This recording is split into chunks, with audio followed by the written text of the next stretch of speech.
vergüenza de la competencia. ¿Y por qué no quieren que ¿por qué no quieren que venga? Si están legal, yo no tiene sentido. Faut que bien, mon cher. Côté,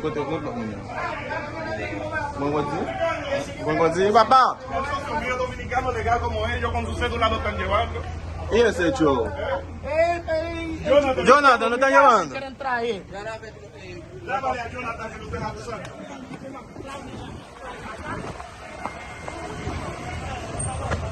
Pero ¿y Jonathan? ¿Y Jonathan? ¿Dónde está Jonathan? Jonathan.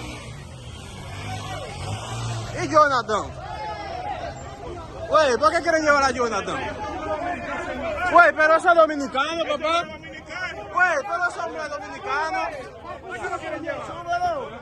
Güey, pero ese hombre es dominicano, papá. ¿Por qué ustedes lo quieren llevar? Mira qué show que están haciendo de inmigración aquí.